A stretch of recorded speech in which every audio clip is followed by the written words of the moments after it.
피렌체가 메디치를 낳았지만 메디치 없이는 피렌체도 없다라는 말이 있습니다. 바로 르네상스 시대 대표적인 문화예술 후원의 큰손으로 잘 알려진 메디치 가문에 대한 이야기인데요. 네, 오늘 사이언스 인 아트에서는 메디치 가문에 대해서 살펴보겠습니다. 박수경 디렉터와 함께합니다. 어서 오세요. 안녕하세요. 네, 안녕하십니까. 제가 르네상스 시대 작가들의 그 전시회를 가보면 꼭 빠지지 않고 등장하는 게 바로 이 메디치 가문이더라고요. 메디치 가문의 이름을 따서 이 메디치 효과라는 말도 있다고 하는데 이건 어떤 말인가요? 네, 이 메디치 효과는 경제 용어이기도 한데요. 이 서로 무관한 영역의 지식이 결합돼서 혁신이 일어난다는 뜻을 갖고 있습니다. 1 더하기 1은 2가 아니라 1 더하기 1은 2보다 더 많은 것을 만들어낸다라는 의미이기도 합니다. 이 미국의 프란스 요한슨이라는 작가가 쓴 메디치 효과라는 책에서 처음 등장한 표현인데요. 네. 물어보신 것처럼 메디치 가문과 연관된 말이고요. 이 메디치 가문이 문화예술 전반과 더불어서 과학이나 철학 같은 아주 광범위한 분야들을 후원했기 때문에 그 중심에 있던 메디치 가문을 하나의 매개로 생각해서 만들어진 표현 같습니다. 네, 문화예술을 포함해서 다양한 분야에 후원을 한 곳이 바로 메디치 가문인데 그렇다면 이 메디치 가문의 후원을 받은 예술가로는 누구를 꼽을 수가 있을까요? 네, 아마 이름만 들으면 다 아실 법한 대표적인 예술가들이 있습니다. 네. 바로 레오나르도 다빈치, 또 미켈란젤로, 보티첼리, 그리고 천문학자이자 수학자로도 잘 알려진 갈릴레오 갈릴레이도 바로 메디치 가문으로부터 후원을 받았습니다. 네. 한 명도 모르는 분이 없을 정도로 정말 대단한 예술가들을 후원한 집안인데, 자, 그런데 메디치 가문이 르네상스 시대의 그 피렌체 도시 자체에서도 중요한 역할을 했다고 들었습니다. 조금 더 설명해 주시죠. 네, 앞서 이야기한 미켈란젤로나 레오나르도 다빈치, 또 보티첼리, 라파엘로 같은 거장들뿐만 아니라 갈릴레오 갈릴레이나 단테, 마키아벨리 같은 당대 최고의 과학자, 철학자, 작가 등의 위인들을 대거 배출한 곳이 바로 피렌체죠. 네. 이들의 그 또 하나의 공통점은 바로 르네상스 시대에 활동했다는 점도 있는데요. 이 르네상스 시대는 그야말로 천재들이 쏟아져 나온 시기라고 봐도 과언이 아닙니다. 네. 이 피렌체는 이런 르네상스를 이끈 본거지라고 보시면 되고요.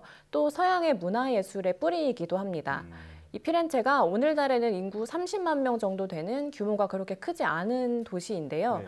이 르네상스를 주도할 수 있었던 이유는 당시 타 유럽 국가가 농업 중심의 봉건 체제였다면 이 피렌체는 상공업의 시민 계층이 중심이었고 문화예술과 정치 관련된 지식 수준이 상대적으로 뛰어났다고 알려져 있고요. 네. 또 이 밖에도 여러 가지 이유로 인해서 이 피렌체에서 문화예술이 유독 발달되었다고 봅니다.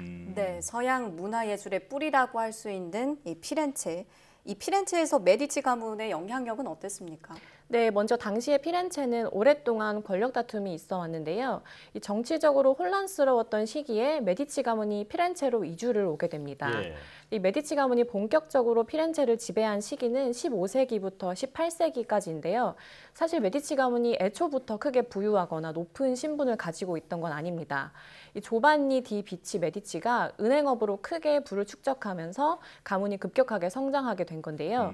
1421년에는 피렌체 최고 통치자인 곤팔로니엘에 선출되기도 합니다.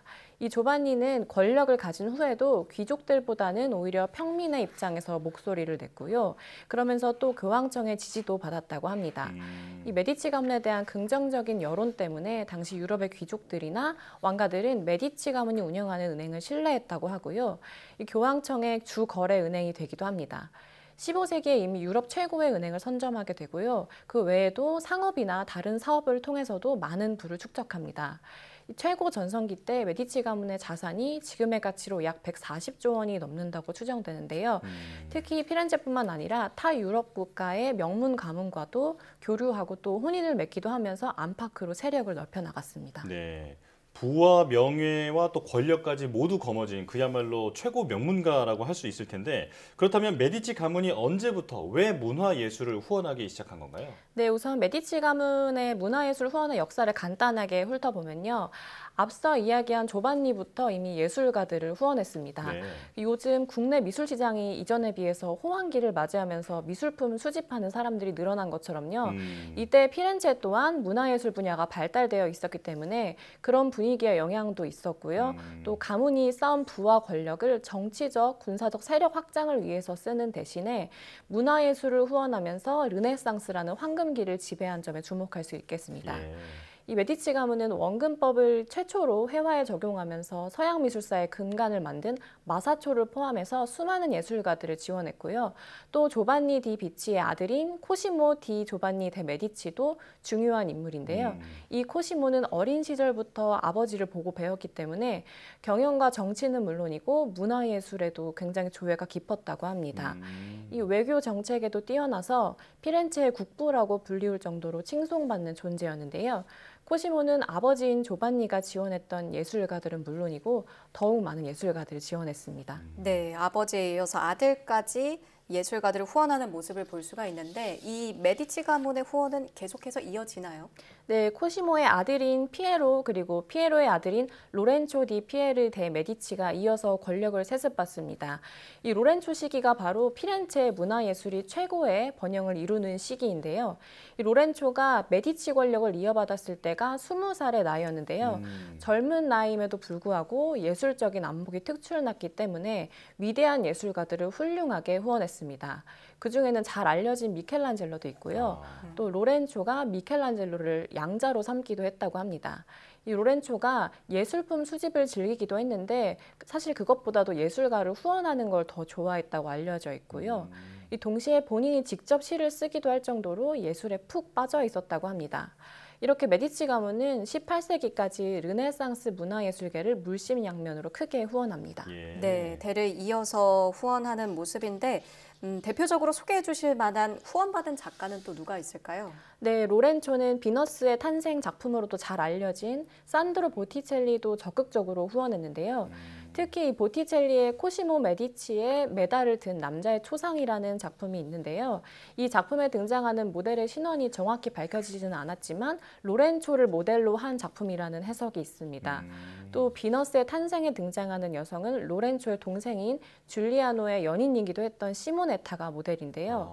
이 시모네타를 보티첼리가 짝사랑했다고 알려져 있기도 합니다. 그렇군요. 참 재미있는 얘기 또 대단한 얘기가 묻어있는 그런 이제 가문이라고 볼 수 있겠는데 지금 현재 위상은 어떤지 궁금한데 지금도 남아 있습니까? 네, 아쉽게도 메디치 가문은 1743년 그 마지막 혈통이었던 안나 마리아 루이자 데 메디치가 세상을 떠나면서 역사 속으로 사라졌습니다. 네.